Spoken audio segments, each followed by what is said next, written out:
Setiap orang pasti memiliki mainan dan setiap anak pasti akan senang dengan sesuatu yang baru untuk dimainkan. Tetapi tidak semua mainan dibuat sama, sebenarnya beberapa hanya ide yang buruk sejak awal. Tapi kapan ide buruk pernah menghentikan seseorang untuk menghasilkan uang dari bahan pokok musim panas hingga sensasi tahun 1950 yang sangat panas? Tapi sebelum kita melanjutkan videonya, seperti biasa masuk intro dulu.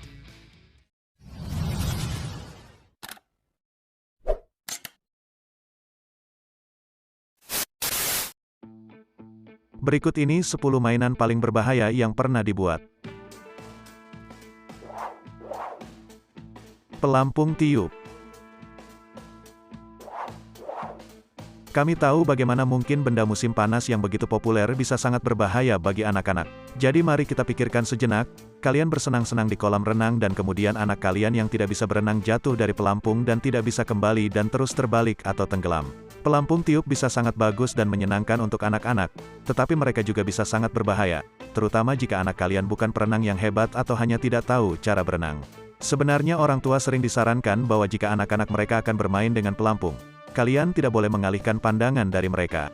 Menurut statistik resmi lebih dari 77 insiden tenggelam terjadi karena tidak ada yang benar-benar memperhatikan bahwa orang tersebut berada di bawah air.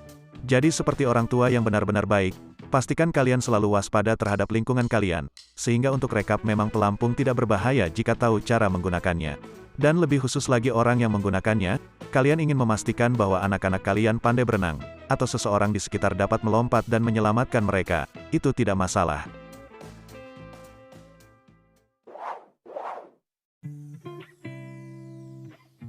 Topik Miss B.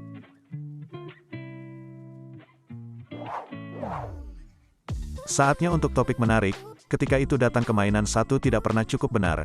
Jadi mari kita mulai dengan menunjukkan kepada kalian boneka Barbie yang sangat disayangkan ini. Yang mana telah mengalami kesalahan produksi yang mempengaruhi sekitar 50 boneka. Anak-anak itu dimengerti ketakutan. Ketika mereka mendapatkan boneka Barbie, mereka hanya menemukan matanya yang tampak jatuh. Sementara di sisi lain dunia anak-anak menemukan ini di toko mainan dan kalian sedang mendengar kami sedang berasumsi mengapa anak-anak menginginkan bayi iblis ini. Kami tidak tahu tetapi kami dapat memberitahu kalian dengan mudah, bahwa hal ini tidak membuat anak-anak merasa nyaman atau tenang dengan cara apapun, jika ada yang membuat mereka merasa lebih tidak aman. Nah menurut kalian apakah kalian senang dengan salah satu mainan menakutkan ini? Seperti biasa berikan komentar di bawah dengan hashtag topik Miss B. Perayap menyeramkan. Kami tidak tahu apakah ini masih ada sampai sekarang, tetapi bahkan jika tidak, itu waktu yang baik untuk menandai beberapa efek samping yang lebih mematikan. Perayap menyeramkan telah ada sejak 1964 dan mereka selalu cukup populer di kalangan anak-anak dan pecinta asap beracun.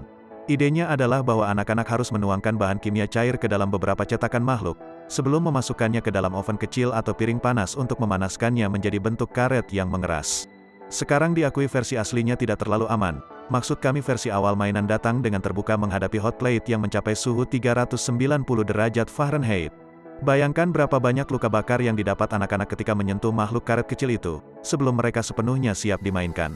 Tetapi tentu saja ada masalah yang lebih besar daripada hanya membakar. Asap mainan ini menjadi jauh lebih aman di tahun 1990. Tapi itu masih sebelum dunia sepenuhnya memahami bahaya dan efek samping dari menghirup asap PVC. Sehingga kalian bisa membayangkan berapa banyak anak-anak yang merusak paru-paru mereka sendiri dengan bermain mainan ini. Austin Pistol Ajaib. Ini adalah jenis mainan yang bahkan tidak pernah bisa kalian bayangkan. Itu nyata tapi itu sangat nyata. Austin Pistol Ajaib pasti salah satu mainan paling keren di planet ini untuk kebanyakan anak-anak, tetapi tidak berarti itu aman. Sebenarnya itu jelas pistol ajaib, sebuah mainan yang terbuat dari logam yang dirancang menyerupai sinar pistol dari film awal ketika dirilis pada tahun 1950. Itu menjadi hal yang diinginkan setiap anak dan untuk satu alasan yang sangat spesifik itu adalah penyembur api.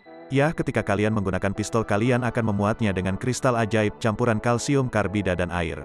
Ketika kristal-kristal itu bersentuhan dengan pemicu, kalian akan mendapatkan percikan beberapa pembakaran dan beberapa nyala api yang menembak di ujungnya cukup liar. Tentu saja kesenangan itu tidak berlangsung lama, ketika dunia akhirnya menyadari betapa berbahayanya memberi anak-anak senjata itu. Menembakkan api mainan menjadi subjek dari banyak brand, kalian harus memberi mereka kredit untuk ide itu dan setidaknya itu ide bagus, tapi mungkin bukan sebagai mainan dan kalian tahu sepertinya kalian hanya bermain dengan api. Terima kasih. Boneka Polly. Kembali di awal 2000, sepertinya ada begitu banyak boneka di pasaran. Maksud kami mereka hanya tampak seperti rip-off Barbie yang mencolok. Beberapa memiliki nilai jual yang unik seperti Polly Pocket versi Barbie berukuran pin. Bagaimana mungkin itu bisa menjadi salah untuk beberapa alasan yang tidak dapat dijelaskan. Mattel memutuskan bahwa mereka tidak benar-benar mendorong Polly sejauh yang dia bisa. Jadi apa langkah alami berikutnya setelah membuat boneka kecil? Jelas kalian mengumpulkan playset magnetik. Itu adalah langkah logis berikutnya untuk boneka gadis muda. Yah, mungkin itu kesalahan. Sebenarnya itu tersiar kabar bahwa 3 anak kecil di seluruh Amerika Serikat harus menjalani operasi, karena mereka menelan sepotong magnet dari playset. Mattel dipaksa untuk mengingat lebih dari 4 juta playset. Ternyata Komisi Keamanan Produk Konsumen AS mengatakan mereka memiliki 170 laporan tentang magnet yang jatuh dari set. Sehingga bahkan jika Mattel ingin melawannya, kasusnya sepertinya sudah selesai bahkan sebelum dimulai. Jadi kami rasa pelajaran di sini cukup jelas, Polly Pocket tidak perlu atau ingin magnet. Botol roket pesta. Kemasan untuk sains adalah kejeniusannya ide baru, memiliki tagline yang mungkin membuat semua orang bersemangat melempar botol roket pesta dan mereka tidak akan pernah lupa tentang pesta itu. Sementara mereka mungkin cukup bagus di atas kertas, tim pemasaran pasti datang untuk menyesalinya ketika produk akhirnya dirilis. Botol roket pesta cukup jelas, kami pikir itu kumpulan roket botol yang ditujukan untuk anak-anak dan dipasarkan untuk digunakan dalam situasi pesta. Jadi jika kalian mengadakan pesta ulang tahun jangan ragu untuk melepaskan beberapa roket dan lihat apa yang terjadi. Sayangnya apa yang terjadi adalah banyak cedera. Investigasi pada mainan tersebut mengungkapkan bahwa banyak anak yang ditinggalkan, wajah mata dan luka-luka lainnya akibat roket botol yang tidak terduga itu sendiri. Sehingga slogan pemasaran mengadakan pesta tidak akan pernah mereka lupakan dengan baik. Kami sulit untuk melupakan pesta yang membuat kalian buta di satu mata. Kami kira mainan itu kemudian diambil dari rak karena mengkhawatirkan keselamatan anak-anak, tetapi agak liar bahwa itu pernah ada. Sejak awal mengapa tidak merakit kotak kembang api saja dan menyebutnya kuda poni kembang api? Kami yakin itu akan jauh lebih aman untuk alasan hukum. Ini adalah sarkasme. Kit pembakaran kayu anak-anak. Mungkin kami tidak masuk ke pasar mainan anak-anak, tetapi tampaknya ada banyak mainan neraka anak-anak yang sepenuhnya berputar di sekitar asap beracun dan jelas itu sesuatu yang disukai anak-anak. Perusahaan Amerika membuat anak-anak membayar perawatan kesehatan masa depan mereka, mungkin keduanya. Sebenarnya kit pembakaran kayu anak-anak sering dilihat sebagai cara untuk membantu anak-anak berhubungan dengan kreativitas mereka dan belajar membuat sesuatu yang unik dan artistik. Tetapi kenyataannya jauh lebih romantis, sebenarnya itu sangat berbahaya, sementara risiko asap beracun berkurang itu mungkin STI. Tidak baik membiarkan anak kalian menghirup aroma indah dari kayu yang terbakar, tetapi ada risiko yang lebih besar di sini. Jika anak kalian bosan mengukir kayu, mereka mungkin hanya melihat apa yang terjadi ketika mereka mencobanya sendiri di tangan dan akhirnya memberi diri mereka tanda tangan daging seumur hidup. Jadi jika anak-anak kalian ingin baik-baik saja jangan pernah belikan mereka mainan seperti ini. Oven panggang mudah. Oven panggang mudah telah menjadi pokok masa kanak-kanak sejak oven ditemukan, sementara kami tidak memiliki data. Tangan kami akan terkejut jika oven panggang yang mudah bukanlah hal yang mendorong kebanyakan orang untuk jatuh cinta dengan memanggang atau setidaknya makan.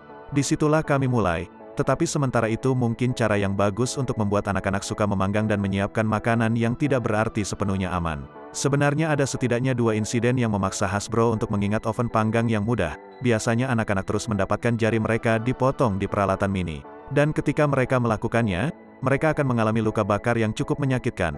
Bahkan satu kejadian melihat seorang gadis harus mendapatkan bagian dari jarinya diamputasi. Serius jangan pernah berasumsi bahwa ada sesuatu yang 100% aman. Tentu saja pelajaran yang telah dipetik Bros dan ia segera mulai bekerja untuk mengembangkan yang baru. Versi alat dengan elemen pemanas listrik alih-alih bola lampu memiliki hal yang meningkatkan hal-hal dengan baik, agak sulit untuk diketahui. Tetapi kami belum pernah mendengar tentang amputasi junior, jadi kami kira begitu. Trampolin lipat cepat. Hanya dari namanya, kalian mungkin melompat ke beberapa kesimpulan. Jika trampolin lipat merupakan permainan seorang yang bisa melompat dan jelas anak-anak pasti menyukainya. Tapi bukan itu yang membuat perangkat ini tidak aman. Stats 38 Quick Folding Trampoline adalah miniatur kecil tapi sangat kuat. Sehingga pabrikan harus memberi peringatan pada kemasan bahwa peringatan berbunyi mendarat di kepala atau leher dapat menyebabkan cedera serius, kelumpuhan atau kematian. Sekarang jika mainan harus mencantumkan peringatan seperti itu, kalian mungkin harus ragu-ragu sebelum memasangnya di dalam rumah. Namun beberapa orang melakukan hal itu tanpa stang empuk atau tindakan keamanan apapun. Tidak mengherankan bahwa anak-anak dapat meluncurkannya diri mereka sendiri ke langit-langit. Jika mereka memasang trampolin di dalam ruangan karena alasan ini, mainan itu sering dianggap sebagai salah satu yang paling berbahaya di dunia. Setiap orang tua sakit kepala mungkin bukan sakit kepala yang parah seperti anak yang baru saja menabrak atap. Sepatu bulan. Itu hal yang menarik tentang masa kanak-kanak. Tampaknya sebagian besar waktu anak-anak hanya mencoba untuk sedekat mungkin dengan langit secara fisik. Maksud kami, pikirkan bagaimana mengayunkan trampolin bukankah seperti ingin terbang dan berjalan di bulan. Baiklah, izinkan kami di sini memperkenalkan kalian apa yang disebut sepatu bulan. Pada dasarnya adalah sepasang sepatu yang telah dimodifikasi untuk bertindak seperti trampolin. Ketika pertama kali dirilis pada 1950, sepatu ini terbuat dari logam yang mengunci kaki kalian seperti sepatu roda. Kemudian kapanpun kalian mau memantulkan pegas di bagian bawah akan membantu mendorong kalian ke udara. Hanya ada satu masalah, mereka sangat berat dan itu berarti jika kalian mendarat di kaki seseorang, mereka mungkin akan memiliki beberapa jari kaki patah yang terjadi pada akhirnya jauh lebih aman. Versi sepatu bulan dirilis pada 1990, tetapi rasa sakit terus berlanjut, yakin ibu dan ayah memiliki beberapa jari kaki yang patah. Tetapi anak-anak yang menggunakan sepatu itu masih mengalami beberapa pergelangan kaki terkilir dan patah pada saat itu. Titik itu adalah keluhan umum yang kami yakin itu bagian dari desain mendorong diri kalian ke bulan dan mematahkan pergelangan kaki dalam perjalanan kembali ke bumi. Skydancer. Seolah-olah belum jelas anak-anak benar-benar ingin tidak lebih dari terbang. Begitu ketika kalian memberi mereka mainan yang benar-benar dapat melakukannya dengan baik. Cukup mudah untuk memahami mengapa itu akan menarik bagi mereka dan sebenarnya seluruh ide penari langit cukup bagus di akhir tahun 90. Seseorang datang dengan konsep plastik keras boneka dengan lengan tertutup sayap. Ketika anak-anak akan menarik tali boneka akan meluncur ke udara dan terbang. Sayangnya gravitasi agak acuh tak acuh. Ketika datang ke anak-anak dan mainan begitu sering, mainan akan luncurkan langsung ke anak-anak itu sendiri. Segera setelah mainan itu dirilis, laporan masuk dengan deras dan cepat. Anak-anak menderita gigi patah dan memar, bahkan tulang rusuk patah dan gegar otak. Ini adalah jenis mimpi buruk yang tidak pernah ingin dihadapi oleh perusahaan mainan. Tetapi pabrikan Gallop memutuskan untuk mengambil tindakan dan pada tahun 2000 lebih dari 9 juta Skydancer telah ditarik kembali. Tidak ada kabar tentang bagaimana anak-anak bereaksi terhadap cedera mereka, tetapi kami hanya bisa berharap bahwa mereka baik-baik saja dan membuat pemulihan penuh. Nah, itu dia beberapa mainan paling berbahaya yang pernah dibuat. Jika kalian terhibur dengan videonya jangan lupa like, subscribe dan aktifkan loncengnya, agar kalian tidak ketinggalan video terbaru selanjutnya.